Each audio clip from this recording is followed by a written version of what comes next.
What's going on, guys? This is the Red Rogue, and I hope you're all doing well today. With patch 9.1 hitting the PTR last week, there were 2 raid bosses available for heroic testing, so I figured I would take a hypothetical and literal stab at them, just to kind of get a feel for the fights and to give you some information on them and my opinion of them as well. So for today, we'll be looking at the Tarragrue. Thank you so much for joining me today. Now, I really hope you enjoy RNG Anima powers, because welcome to the Torghast-inspired raid boss.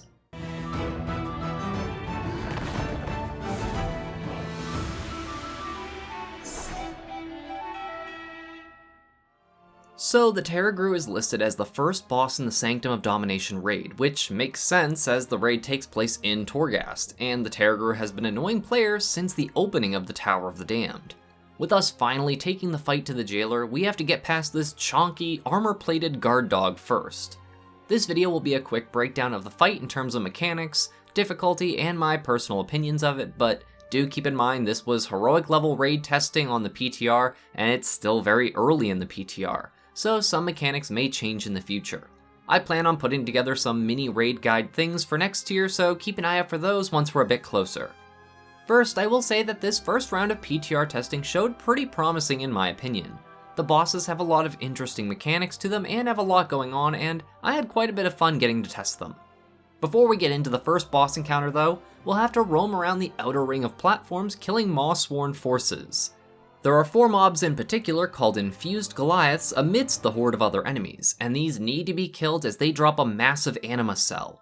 Inside will be one of 3 random powers, much like Torghast, except most of them don't suck. They'll often be things that give 30% damage and healing increases, or potentially damage mitigation effects, and some other things.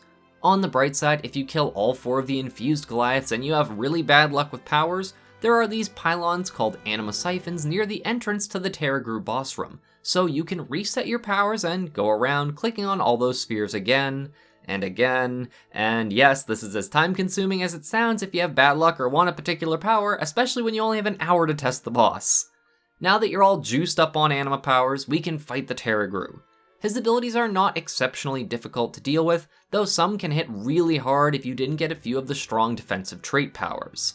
His main tank mechanic is Overpower, which is a huge physical damage hit that stuns the target for 4 seconds and applies Crushed Armor. Crushed Armor increases physical damage taken by 200% for 20 seconds, so this is where you need to do a tank swap. For everyone else, the Tarragrue will regularly cast Predator's Howl. This is a dispellable magic effect that puts purple circles on random players that last for 21 seconds. If another player walks into any of those purple circles, they will be feared and run around like a fool for 8 seconds, so this needs to be dispelled by anyone who is able to immediately, or an immunity like Cloak of Shadows can be used to remove it as well. Chains of Eternity is another randomly selected mechanic. The Tarragrue will pick a player, and after 8 seconds it will throw a chain directly at them. The first person to be hit in the path of that chain will be stunned, taking a moderate amount of physical damage, but then they will be yoinked back to the jailer like a bad Scorpion knockoff from Mortal Kombat. And now I'm just waiting for all of the get over here macros to be spammed in raid chat. Any players that get yoinked by the Tarragrue will be hit with Eternal Ruin, which does a ton of physical damage and stuns the player for 12 seconds. So yeah, this is almost guaranteed to kill a lot of people. This ability can be soaked by other players, as for example the evasion ability from rogues can be used to dodge the attack, meaning that no one gets hurt by the chain or stunned. There is also an Anima power that makes you immune to fear and stun effects, which should make soaking chains for your whole group extremely easy since you can't be stunned, though I can't confirm that power myself since I didn't get one. Hungering Mist is pretty simple of a mechanic to deal with, as the Tarragrue will spawn mini versions of himself that will howl, dealing AoE damage, and a lot of it. The radius of the attack is marked on the ground as a big black splotch, and I believe it's 25 yards. So you should be able to see the safe spots on the ground since they'll be the only areas that aren't all black and splotchy that your group needs to move to. However, if you get hit with it, it can deal a metric ton of damage without some of the AoE defensive powers, despite how tempting it might be to not run only all the stat gains for parses. The Tarragrue also has an Enrage buff, Fury of the Ages. This will increase its damage by 25%, and haste by 25% as well for 30 seconds, and it can stack. On the bright side, it is a removable Enrage, so rogues can shiv it and druids can soothe it, so it's definitely a good idea to have at least one of those classes in your group, maybe multiple. While this was in the encounter journal, I don't remember seeing the Grasp of Death cast go off. This is a healer-oriented mechanic where a random player will be targeted with a really hard-hitting debuff for 40 seconds that must be healed through. Though the journal shows it's interruptible, and again, I didn't see the boss use it. That might be something that only shows up below 10% on the boss fight, or it might be a mythic-only thing, I'm not certain. For the heroic-specific mechanic, we have Remnant of Forgotten Torments. This basically causes a random bubble to appear somewhere in the encounter room, and while the bubble is active, a debuff is applied to the entire raid.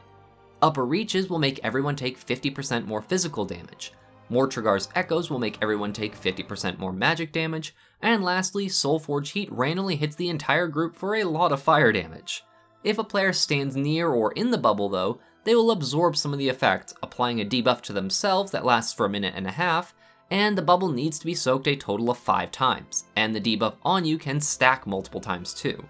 This debuff can be removed with Cloak of Shadows, or you can just walk into the bubble, soak a couple stacks, and then pop Cloak while soaking, and you'll be able to get rid of the whole bubble by yourself and you won't even have a debuff to deal with. I wouldn't be surprised if other magic immunities can do the same thing, so it might be useful for other classes to know that as well. And finally, there is a mini enrage effect at 10% health on the Tarragrue.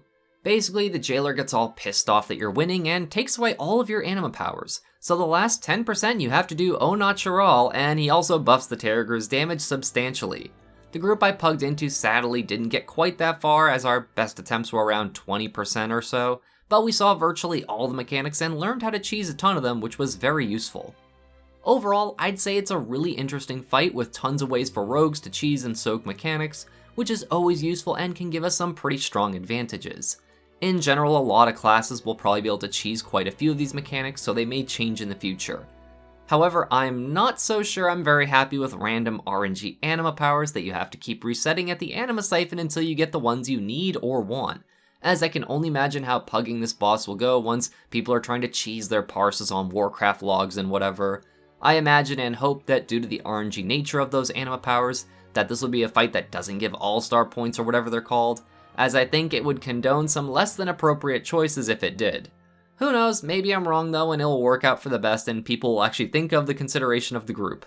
I will say the fight is pretty fun once you get the hang of it, so it's definitely a good sign for the health of the Sanctum of Domination raid. Anyways folks, I hope you enjoyed this sneak peek at the Tarragrue boss encounter from the 9.1 PTR. As I mentioned earlier, I do plan on doing little like 5 or 6 minute boss guides once we're closer to the launch of 9.1, so keep an eye out for those. And if this information was useful to you now, then maybe consider leaving a like, a comment, or even subscribing to the channel if you haven't yet. It's all tremendously appreciated, and I might have some other information that's useful for you in my other videos. And as always, my gratitude to all of you, my viewers, and especially my patrons, who all help make these Shiba Shenanigans possible. Thank you all so much for watching. This is the Red Rogue, and I'll see you guys around.